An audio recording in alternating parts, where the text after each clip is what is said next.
Hello students, आज की video class में इंग्लिश मीडियम के लिए सब्जेक्ट फिजिक्स। आज का टॉपिक है आपका heating effects of electric current. यानी जो आप इलेक्ट्रिक करंट पढ़ के आए हैं, इलेक्ट्रिक करंट के हीटिंग इफेक्ट्स कौन कौन से होते हैं। ठीक है, तो सबसे पहले इसको पढ़ने से पहले, heating effects of electric current पढ़ने से पहले हम ये जान लेते हैं कि जो इलेक्ट्रिक करंट है वो किस तरह के इफेक्ट्स प्रोड्यूस करता है ना। यानी कि अगर हम किसी वायर में इलेक्ट्रिक करंट पास कराते हैं तो कौन कौन से किस किस तरह के इफेक्ट्स प्रोड्यूस करता है। ठीक है, सबसे पहले ये जान लेते हैं। देखिए यहाँ पे इलेक्ट्रिक करंट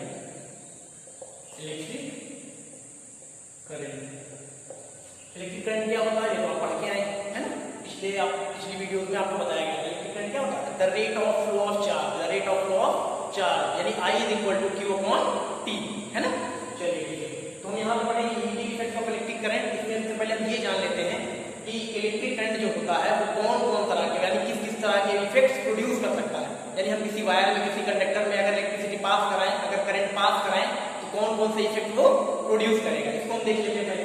तो यहाँ देखिए 3 तरह के इफेक्ट प्रोड्यूस करेगा। कितने टाइप्स के? 3 टाइप्स के इफेक्ट प्रोड्यूस होते हैं अगर हम किसी वायर में, किसी कंडक्टर में इलेक्ट्रिक करंट पास कराएं। तो कौन कौन से होते हैं वो तीनों?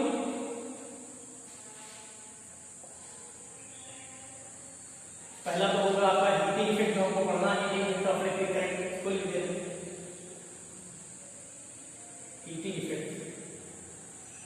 Heating effect of electric current. दूसरा होगा magnetic effect of electric current, magnetic,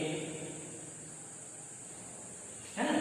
और लास्ट वाला होगा केमिकल इफेक्ट, थर्ड वाला है केमिकल इफेक्ट। ठीक है, तो heating effect of electric current देख लीजिए। Heating effect of electric current ये अभी आपको पढ़ेंगे, है ना, पढ़ने जाएंगे। दूसरा कौन सा है? Magnetic effect. मैग्नेटिक इफेक्ट आप इसके बाद जस्ट जो चैप्टर नंबर 13 है उसमें पढ़ना है आपको, है ना। पूरा इस पे मैग्नेटिक इफेक्ट पे पूरा एक चैप्टर है, तो इसके बाद ये चैप्टर कंप्लीट हो जाए, इसके बाद आपको पढ़ाया जाएगा। ठीक है, और ये तो अभी हम बताएंगे। और ये लास्ट वाला आता है केमिकल इफेक्ट। तो केमिकल इफेक्ट जो है वो हमारे कोर्स में नहीं है, इसको आप पढ़ते हैं ना केमिस्ट्री में, है ना। इसको आप केमिस्ट्री में 9th में भी शायद आपने पढ़ा होगा थोड़ा सा। इलेक्ट्रोलाइट्स नाम सुना है?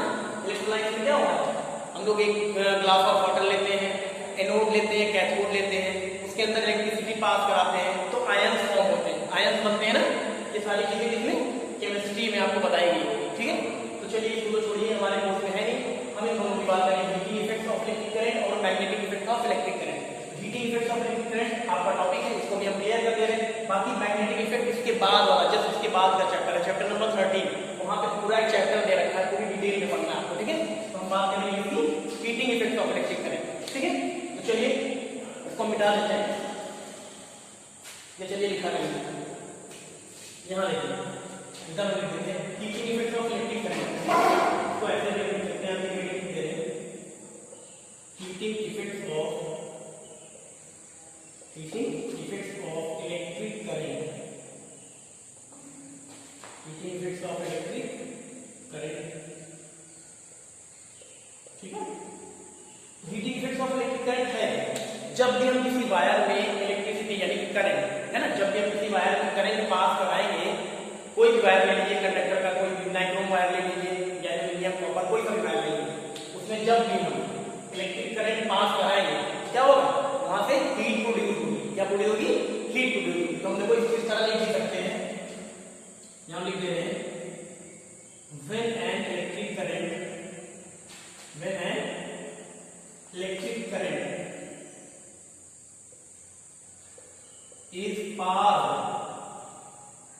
an electric current is passed through a high resistance wire, यानी ऐसा वायर जिसका रेजिस्टेंस ज्यादा हो, या खाली वायर रख देंगे तब भी सही। ठीक है, when an electric current is passed through a high resistance wire, high resistance wire like a nichrome wire,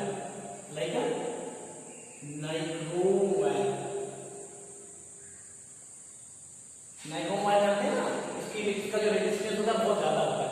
heater देखा आपने, हीटर में वायर लगा होता है, वही होता है नाइक्रोम वायर। ठीक है, तो हम देखिए when electric current is pass through a high resistance wire like a nichrome wire, the resistance wire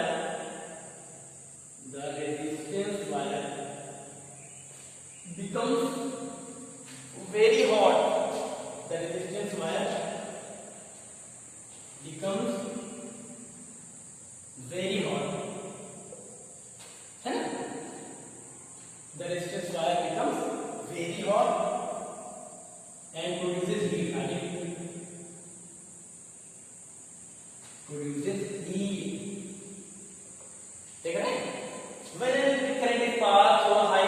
wire like a dichrome wire, the resistance wire, the resistance, sorry wire नहीं बनाऊंगा, the resistance wire, ठीक है, यहाँ wire है, the resistance wire becomes very hot, produces heat, यानी किसी भी हम वायर में हम अपने रेजिस्टेंस यहाँ पे हाई रेजिस्टेंस वायर या कोई सा भी वायर लेंगे, उसमें अगर हम इलेक्ट्रिसिटी पास कराएंगे तो क्या होगा, the resistance wire becomes very hot, तो जो रेजिस्टेंस वायर होगा, जो या कह सकते हैं जो वायर होगा, वो क्या होगा, बहुत हॉट हो जाएगा, गर्म हो जाएगा, है ना। तो वह क्या होगा, गर्म हो जाएगा तो क्या प्रोड्यूस होगी, हीट प्रोड्यूस होगी। इसी को क्या बोलते हैं, इसी पूरे प्रोसेस को हम लोग बोलते हैं heating effect of electric current. लिख सकते हैं हम आगे, this is called the heating effect of electric current, this is called the heating effect of electric current, heating effect of electric current, electric current, ठीक है। सिंपल सा concept है heating effect of electric current का। जब भी हम किसी क्या कहते हैं, किसी भी वायर में इलेक्ट्रिसिटी या करंट दिया, ठीक है, जब भी किसी वायर में हम करंट पास कराएंगे, क्या होगा, वायर गर्म हो जाता है, गर्म होता है कि नहीं, वायर जब गर्म हो जाता है तो क्या होता है, हीट प्रोड्यूस होती है, तो यही प्रोसेस क्या कहलाता है, heating effect of electric current कहलाता है, ठीक है। सिंपल सा है, इसको और भी हम लोग अच्छे से इसको डिफाइन कर सकते हैं, इसको भी यहाँ लिख दे रहे हैं और करके इसको मिटा दें, इसको नोट कर लीजिए, फिर इसको मिटा दें, ठीक, इतना मिनट इसको मिटा दें, फिर उसके बाद आगे बता दें, तो नोट कर लीजिएगा। चलिए इसको मिटा दें,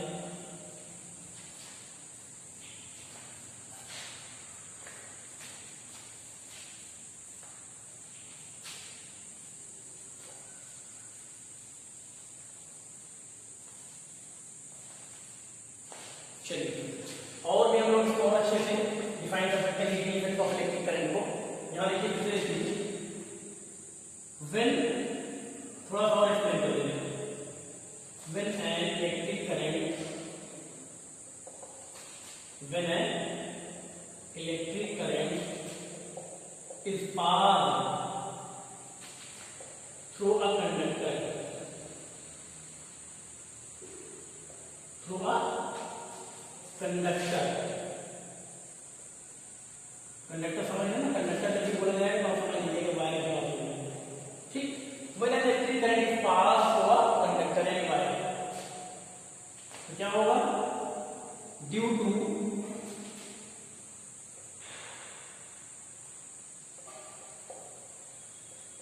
रिपीटेटिव कोलाइजन, देख रहे हैं, when an electric current is passed through a conductor यानी कि wire, due to repetitive collision between moving charges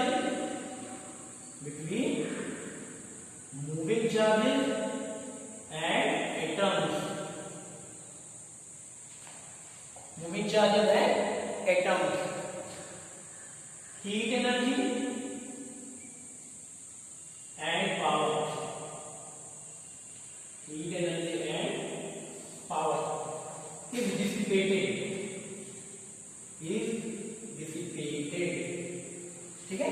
heating effect of electric current और एक्सप्लेन करते हैं, इसमें लिखिए हमने क्या बताया, when an electric current is pass through a conductor wire, यानी किसी भी वायर में, किसी भी अगर हम कोई सा भी वायर लेंगे उसके हम इलेक्ट्रिसिटी पास कराते हैं, ड्यू टू रिपीटेटिव कोलाइजन, तो रिपीटेटिव कोलाइजन की वजह से किसके बीच में, मूविंग चार्जेस और एटम्स के बीच, heat energy and power is dissipated, है ना। कहने का सिंपल इसका मतलब यही हुआ, जब भी हम किसी वायर में करंट पास कराएंगे तो उनके बीच में, किसके बीच में, मूविंग चार्जेस यानी कौन सा चार्ज मूव करता है, इलेक्ट्रॉन, मूविंग चार्जेस और जो एटम्स होते हैं उनके बीच क्या होता है, कोलाइजन होता है, कोलाइजन उनके बीच टक्कर होती है, जिससे कि क्या होती है, एनर्जी प्रोड्यूस होती है, कौन सी एनर्जी, हीट एनर्जी और पावर, हीट एनर्जी और पावर बाहर निकलता है, वही डिसिपेटेड मींस बाहर निकलता है, ठीक है। एक बार फिर से देखिए, जब भी यहाँ जो लिखा है when an electric current is pass through a conductor wire, जब भी हम किसी वायर में इलेक्ट्रिसिटी पास कराते हैं due to repetitive collision between moving charges and atoms, तो एटम्स और जो मूविंग चार्जेस यानी जो electrons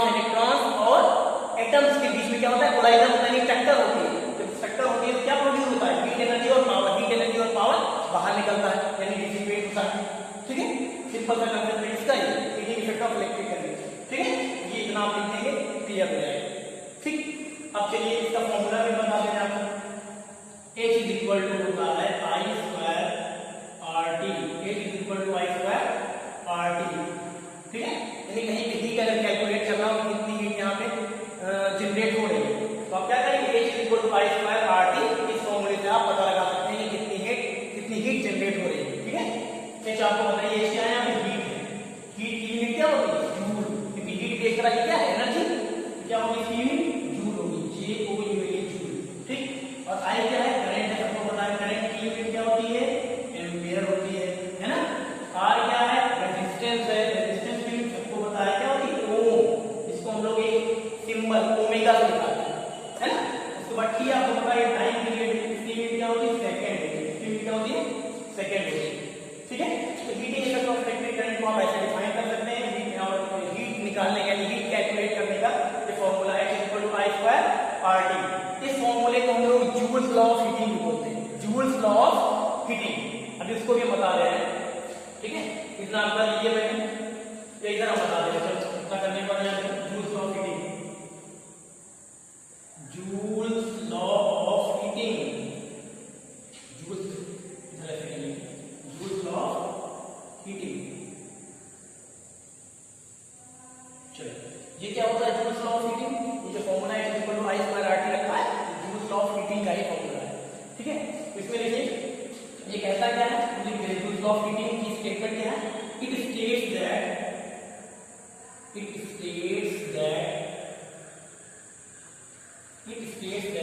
heat produced in a conductor, heat produced in a conductor, heat produced in a conductor, देखिए it states that heat produced in a conductor is directly proportional का मतलब जानते हैं ना, देखिए heat produced in a conductor is directly proportional to the square of current flowing, to the square of current flowing, the square of current flowing is there, the square of current flowing यानी कि I है, और resistance of the conductor, यहाँ पे लिख दे रहे हैं resistance of the conductor, resistance of the conductor and time period, and resistance of the conductor symbol लिखा है, resistance of the conductor इसको दिखाते हैं किसे R and time period, and time period यानी कि T, ठीक है। क्या कहता है joules law of heating, joules law of heating ये कहता है कि स्टेट्स दैट, इसकी स्टेटमेंट ये है, heat produced in a conductor is directly proportional to the square of current flowing I, resistance of the conductor R and time period T। यानी किसी भी कंडक्टर में, किसी भी वायर में जो हीट प्रोड्यूस होती है, यानी H जो प्रोड्यूस होगा वो डायरेक्टली प्रोपोर्शनल होगा किसके, जो करंट फ्लो हो रहा है वायर में उसके square of the current flowing, current के स्क्वायर पे, रेजिस्टेंस ऑफ द कंडक्टर का जो रेजिस्टेंस है R उसके, और जो टाइम पीरियड है उसके, ठीक है।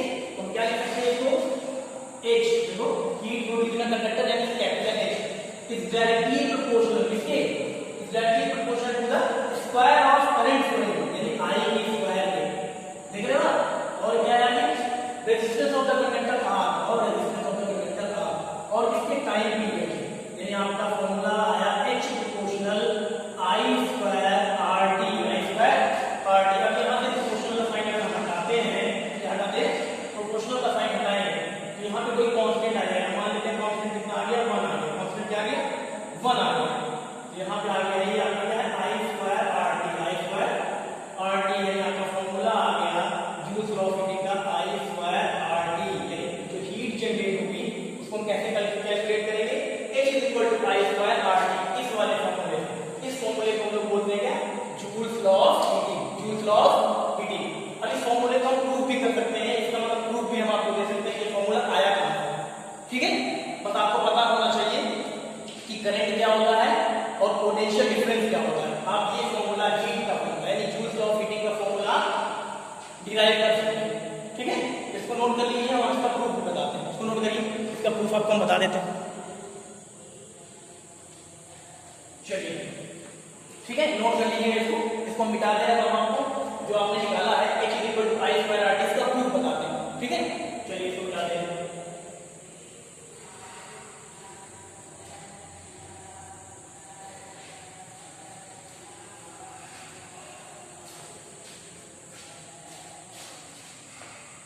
चलिए प्रूफ इधर से निकालते हैं।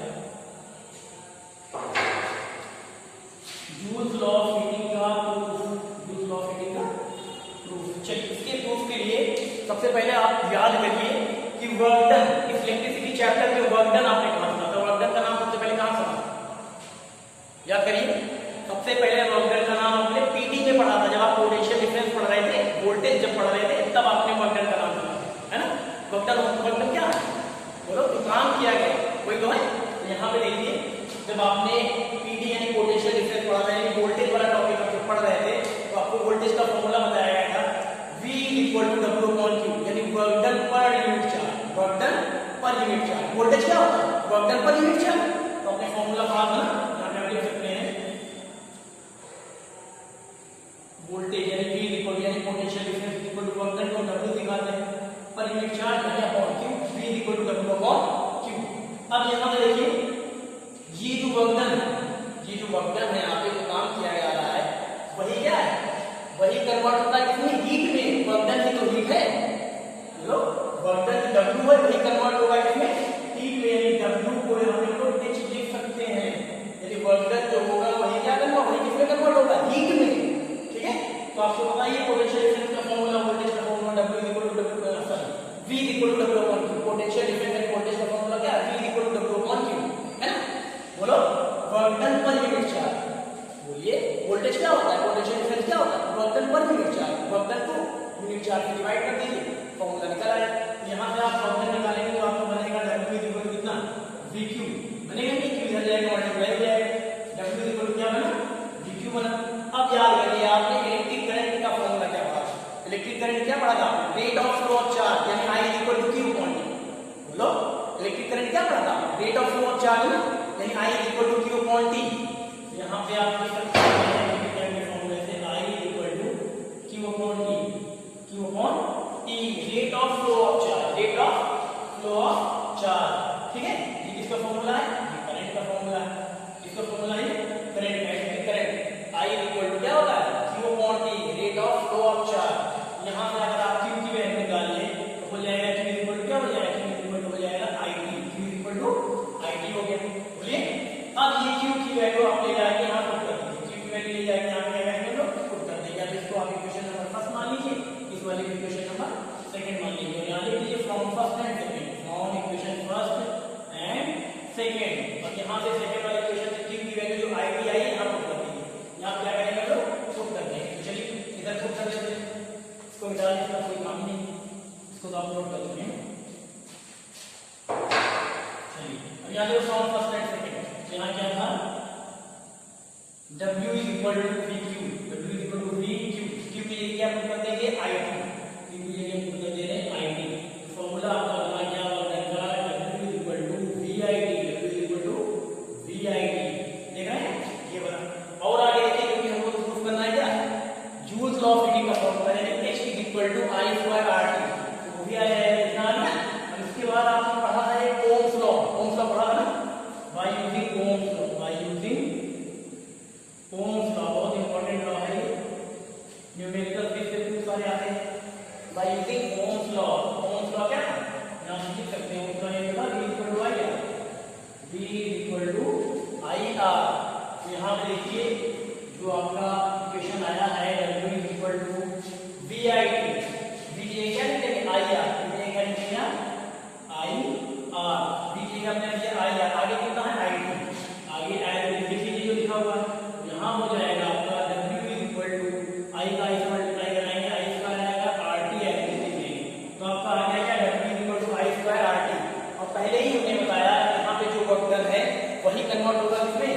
हीट में, वही कन्वर्ट होगा किसमें? हीट एनर्जी में। तो हम W को H से लिख सकते हैं, इसे नोट कर सकते हैं, यानी फॉर्मूला आपका आ गया H is equal to I square RT।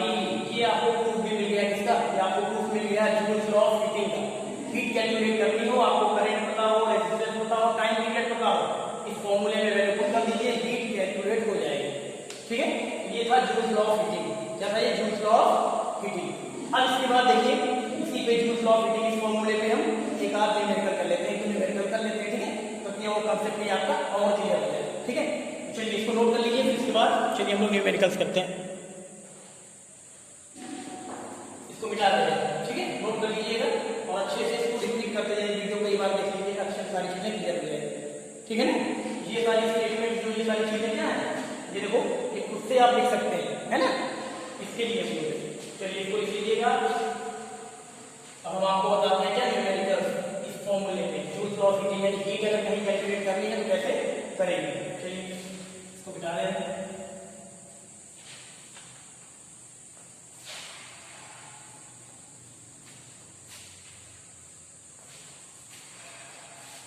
दो न्यूमेरिकल्स हम आपको पढ़ा देंगे, ठीक है, उसके बाद आप बाकी आपको बुक से सीआरटी एग्जाम सीआरटी बहुत सारे न्यूमेरिकल थे। चलिए हम सबसे पहले यहाँ पे लिख लेते हैं दो न्यूमेरिकल्स हमारे पास यहाँ लिख लीजिए न्यूमेरिकल्स, ठीक है, दो क्वेश्चन ले लेते हैं। फर्स्ट हम ले लेते हैं, यहाँ पे क्या है, electric iron of resistance and electric iron of resistance, electric iron of resistance 20 ohm takes a current of 5 ampere, takes a current of 5 ampere, takes a current of 5 ampere, capital यानी ampere, ठीक है, 5 ampere. Calculate the heat development, क्या कह रहा है, calculate the heat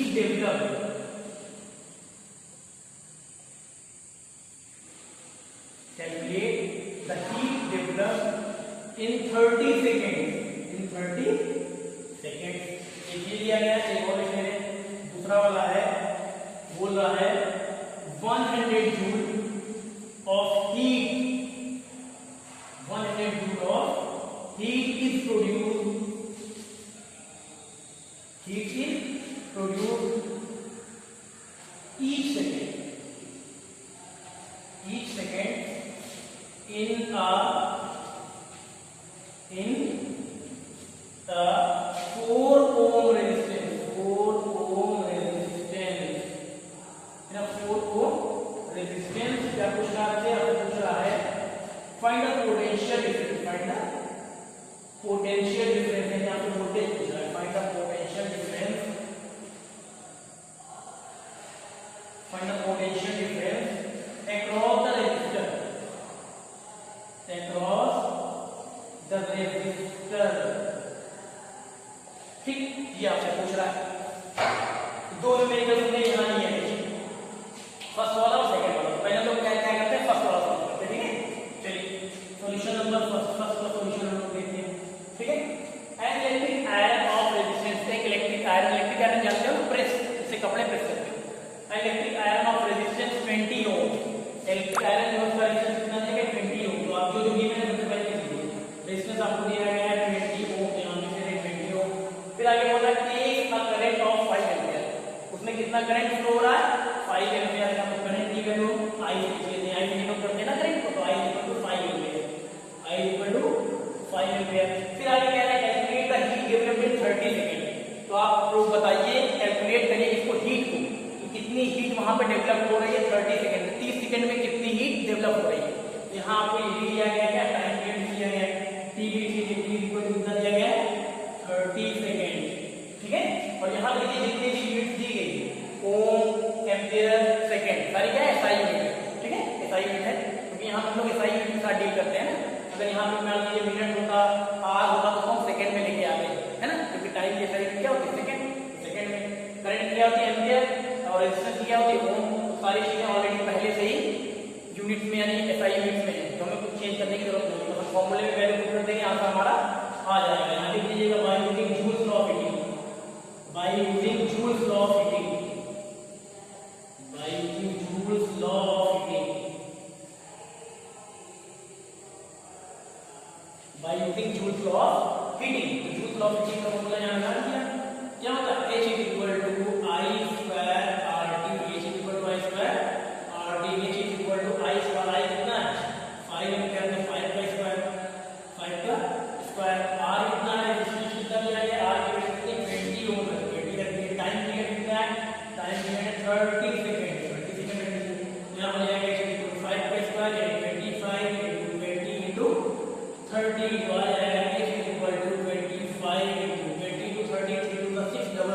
आ गया। उसके बाद क्या करेंगे, इसको मल्टीप्लाई करा लेंगे, 25 से कितना, 25 को 6 से कराएंगे तो कितना है 150 आएगा, है ना। बाकी दो जीरो पहले से लगा हुआ तो दो जीरो लगा दीजिए। जहाँ आप ये भी पता हीट निकाले ना, हीट की यूनिट क्या होती है, जूल, JOULE जूल। तो कितनी यहाँ पे हीट डेवलप होगी, यहाँ पे पूछा था हीट डेवलप इन 30 सेकंड। तो 30 सेकंड में 15,000 जूल एनर्जी या कह सकते हो हीट एनर्जी डेवलप हुई। ठीक है, ये आपका आ गया आंसर। ठीक है ना, ये आपका फर्स्ट वाला है। चलिए फर्स्ट वाला सॉल्व हो गया, बिल्कुल सिंपल सा था ना।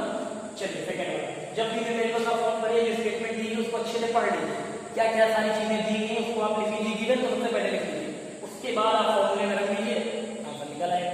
चलिए सेकंड वाला करते हैं, इसको मिटा देते हैं, इसको मिटा देते हैं, सेकंड वाला में लिख देते हैं।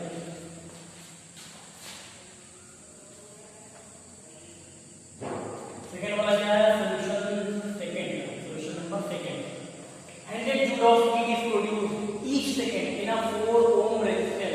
Find the potential difference across the resistor. Potential difference यानी आपको V निकालना है, यानी V निकालना है, यानी वोल्टेज निकालना है। क्या क्या दिया गया है, गिवन क्या है, इसको लिख लेते हैं। 100 जूल, 100 जूल यानी क्या दिया गया है, जूल यानी हीट दी गई।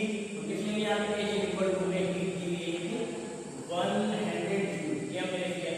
ठीक, उसके बाद इस प्रोड्यूस ईच सेकंड, यहाँ देखो ईच सेकंड का मतलब क्या, 1 सेकंड, ईच सेकंड का मतलब क्या 1 सेकंड। यहाँ पर टाइम पीरियड भी दिया गया, टाइम पीरियड दिया कितना 1 सेकंड, ये भी हो गया। और आगे बढ़ते हैं, इन 4 ओम रेजिस्टेंस, जो रेजिस्टेंस है वो कितना है 4 ओम, यानी आर की वैल्यू आपको दी गई, आर की वैल्यू दी गई है 4 ओम, यानी कि ये 4 ओम, यानी एच पता है, टी पता है, आर पता है। तो हम लोग क्या करेंगे, bye using Joule's law of heating formula, bye using Joule's law of heating formula, क्या करेंगे, joules law of heating formula use कर लेंगे।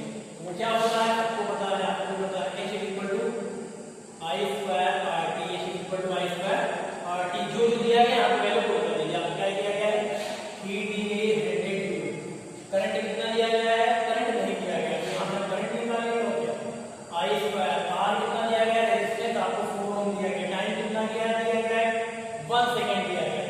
यहाँ से आप इसको सॉल्व करेंगे तो हो जाएगा 100 equal to I square into 4, यहाँ पे आ जाएगा आपका 100 upon 4 is equal to I square, 4 से करेंगे 100 को कितना आएगा, 4 से 100 डिवाइड करेंगे 25 आएगा ना।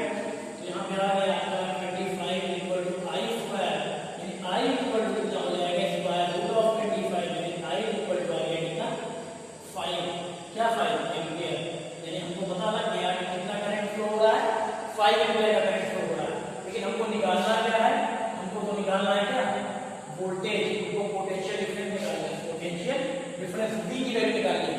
तो ओम्स लॉ याद है आपको, ओम्स लॉ लगा दीजिए by using Ohm's law, by using Ohm's law.